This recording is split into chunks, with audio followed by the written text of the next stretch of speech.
Muito boa noite, sejam todos muito bem-vindos e bem-vindas à edição desta sexta-feira, dia 9 de maio de 2025, do Cidadania S.A., o seu jornal diário, com as notícias e os absurdos do Brasil e do mundo. Hoje tem muito STF aqui para arrumar as bobagens que a Câmara faz.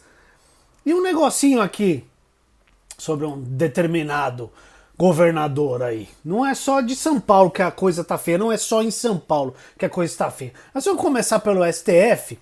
A STF forma a maioria para derrubar em parte a manobra da Câmara pró-ramagem, mas não é só pró-ramagem, é pró-ramagem e aquele bando de sem vergonha que tentou dar o golpe de Estado. Aliás, alguém aqui comentou, não teve golpe.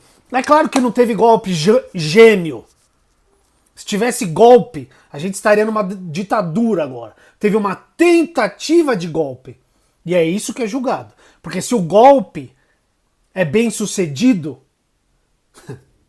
aí entra uma ditadura em curso, né? Inteligência Suprema. Vamos lá. A primeira turma do STF formou maioria para suspender parcialmente a ação penal contra o deputado federal Alexandre Ramagem, do PL do Rio de Janeiro, no âmbito da tentativa de golpe de Estado em 2022. A decisão ocorre após a Câmara dos Deputados aprovar na quarta, dia 7. A gente falou sobre isso aqui. Por 315 votos a 143, um projeto de resolução que suspende todo o processo contra o parlamentar, que é réu no STF, e foi denunciado pela PGR por 5 crimes.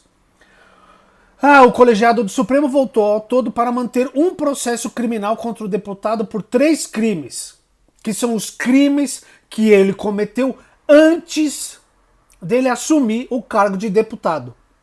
Tá? Então ele vai responder por abolição violenta do Estado Democrático de Direito, golpe de Estado e organização criminosa.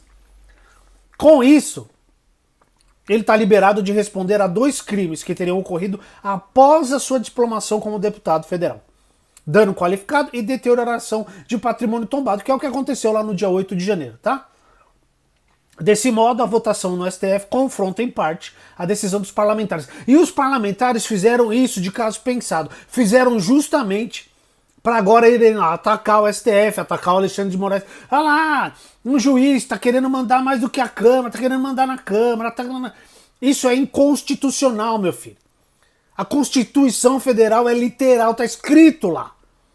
O que o STF faz é garantir que a Constituição Federal seja cumprida e respeitada. Simples assim. Aspas para o Alexandre de Moraes no voto. Os requisitos do caráter personalíssimo e temporal previstos no texto constitucional são claros e expressos no sentido da impossibilidade de aplicação dessa imunidade a corréus não parlamentares e a infrações penais praticadas antes da diplomação. Simples. O ministro afirma que a Constituição não prevê nenhuma outra situação em que o Poder Legislativo pode suspender a atividade jurisdicional do STF. Por isso, a atribuição da Câmara, no caso Ramagem, é limitada. Cada um no seu quadradinho, filho. Entendeu? Câmara dos Deputados, meus queridos 300 e tantos aí que votaram a favor dessa patifaria aqui. Tá? O Zanin concordou com ele, tal, e formaram maioria. É isso, tá? Então, o Ramagem vai responder pelo que ele fez antes de se tornar deputado. E não tem esse negócio de prescrever o crime. Depois que ele deixar de ser deputado, ele vai responder pelo resto que ele fez. Tá bom? É isso aí. Muito bem, STF. Hoje tá que tá. Porque também teve outra. Formaram maioria, não formaram maioria ainda, perdão. Mas estão 2 votos já para condenar a pistoleira da Zambelli a 10 anos de prisão.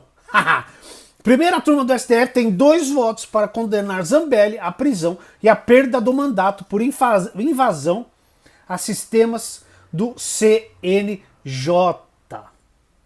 O ministro Alexandre de Moraes votou hoje, tá no plenário lá, vai até dia 16 essa votação, provavelmente talvez decida antes, né? Para condenar a deputada federal Carla Zambelli e o hacker Walter Delgatti pela invasão a sistemas do Conselho Nacional de Justiça. Para a deputada, o ministro propôs a pena de 10 anos de reclusão, inicialmente em regime fechado, além do pagamento de multa. Também votaram pela perda do mandato voto parlamentar. Mas também, né? Já era pra ter sido caçada faz tempo essa mulher, né? Faz tempo. Pro hacker, o Alexandre propôs a pena de 8 anos e 3 meses de reclusão. O ministro Flávio Dino acompanhou o voto de Moraes, portanto o placar até o momento está 2-0 para a condenação de Zambelli do hacker. Lembra que também o STF já formou maioria no outro julgamento que a Zambelli tá sofrendo lá, que ela saiu correndo atrás do cara, do jornalista com revólver em punho.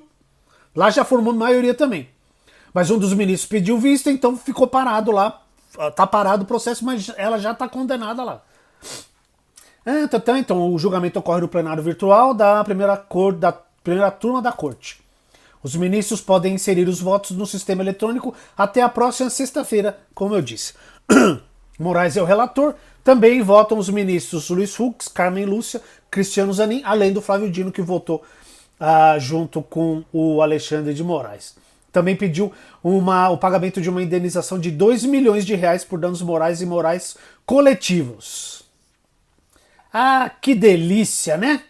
Voto do Alexandre de Moraes. Isso aqui é muito importante, tá? Ó, no voto, ele afirma que a inserção de documentos falsos nos sistemas do CNJ, inclusive um mandado de prisão contra o ministro do STF, é uma afronta direta à dignidade da justiça e compromete gravemente a confiança da sociedade na justiça.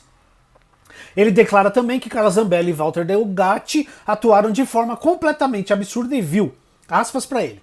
É completamente absurda a atuação vil de uma deputada que exerce mandato em representação do povo brasileiro e o de um indivíduo com conhecimentos técnicos específicos que causaram relevantes e duradouros danos à credibilidade das instituições, em completa deturpação da expectativa dos cidadãos e violação dos princípios constitucionais consagrados no Brasil, disse ele. Ele ainda disse que a Zambelli atuou como instigadora e mandante dos crimes praticados por Walter Delgatti, o que justifica a pena maior para parlamentar. Sim, ela mandava e o hacker lá fazia, né?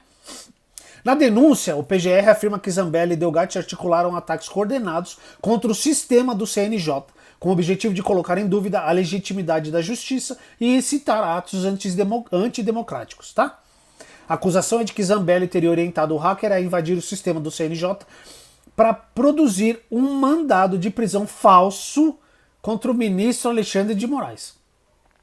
Os desmedidos e seletivos ataques coordenados pela parlamentar denunciada e efetivados pelo denunciado Walter Delgatti Neto possuem gravidade acentuada e tiveram o propósito espúrio de tentar colocar em dúvida a legitimidade e a lisura da administração da justiça como estratégia para incitar a prática de atos antidemocráticos e tentar desestabilizar as instituições republicanas.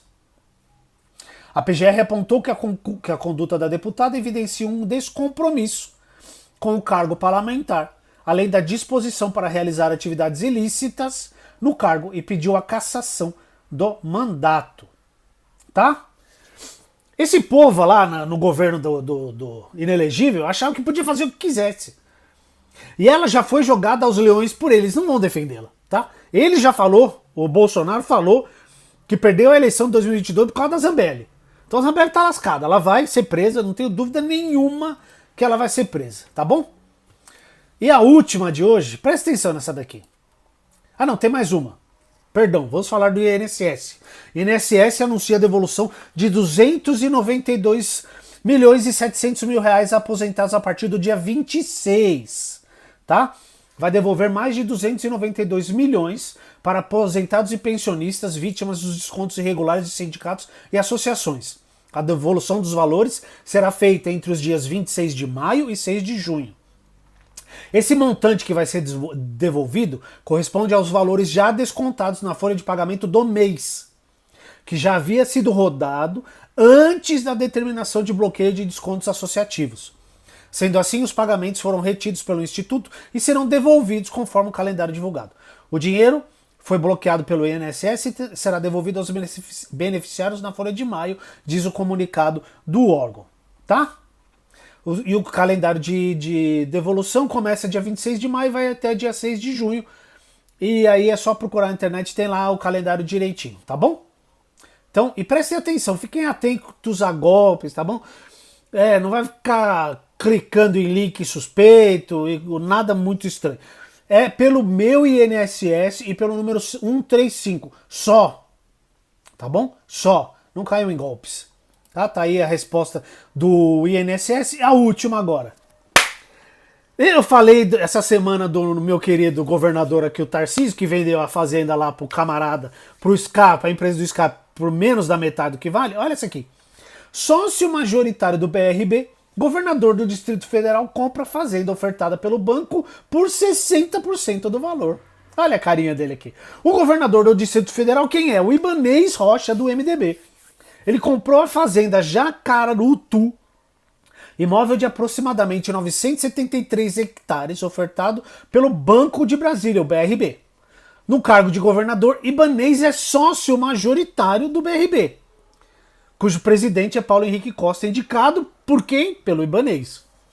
A informação foi publicada em reportagem de Gabriel Pérez Paterno e Lucas Valência no portal Vero Notícias. Eu vou colocar o link aqui, tá? Para vocês irem lá e lerem a matéria.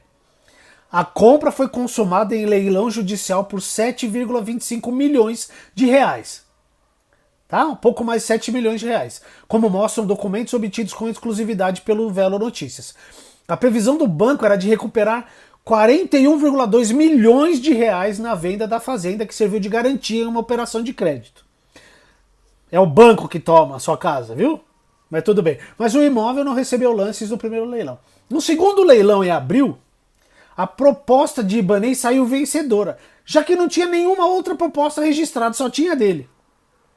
O valor ultrapassa o mínimo exigido para a segunda rodada do leilão, mas representa somente cerca de 60% do valor de avaliação judicial do imóvel, estimado em 12,07 milhões de reais. O preço de mercado da propriedade poderia alcançar o dobro. Presta atenção, eles queriam recuperar 41,2 milhões, porque era o que a propriedade foi dada como crédito, para esse valor. Aí depois baixaram para 12,07 milhões, que era o que eles esperavam arrecadar. Aí no primeiro leilão não teve oferta, no segundo teve só uma oferta do Ibanez por 6 milhões de reais, é isso. 7,25 milhões de reais. Tá bom vocês ou não? Documentos mostram que a oferta de Ibanez incluiu um adiantamento de 3,25 milhões e o restante parcelado em 4 vezes de 1 milhão. Tá bom? Essa não é a primeira vez que o governador Ibanez Rocha aparece em transações imobiliárias polêmicas envolvendo o BRB. O portal Vero Notícias revelou que o governador adquiriu um imóvel de 6 milhões no luxuoso hotel Rosewood, em São Paulo, tendo 89,99% do valor financiado pelo banco. Tá? A operação feita com a instituição financeira tem como sócio majoritário o governo do Distrito Federal. Contudo, excede o limite regulamentar do financiamento habitacional pelo Sistema Brasileiro de Poupança e Empréstimo, que é de até 80% do valor do imóvel. Além disso, o contrato do financiamento anterior firmado com o BRB ofereceu ao governador uma taxa de juros de apenas 3,71% ao ano, índice abaixo da média praticada pelo banco. Mesmo diante desses fatores, o Ministério Público do Distrito Federal não abriu nenhum ato para apurar a regularidade do episódio. O portal Vero Notícias procurou tanto o Ibanez quanto o Banco de Brasília e nenhum dos dois respondeu. Os caras não estão nem aí, cara. É o Tarcísio, agora é o Ibanez, os caras fazem o que querem, cara. É um absurdo isso aqui. Pessoal, depois dessa, sextou, vamos lá. Vão lá na feira do livro da Unesp. Eu fui hoje, tá ótimo, os preços estão excelentes. Quem tá aqui em São Paulo, vá à feira da Reforma Agrária do MST. Eu vou lá esse fim de semana. Vá, que tá fantástico, um monte de produto, um monte de alimentos agrotóxicos, lindo, maravilhoso. Vão lá, tá bom? Essa foi a edição dessa sexta, dia 9 de maio de 2025 do Cidadania SA. Um bom fim de sexta, um bom fim de semana para todos vocês. A gente se vê na segunda. Um abraço.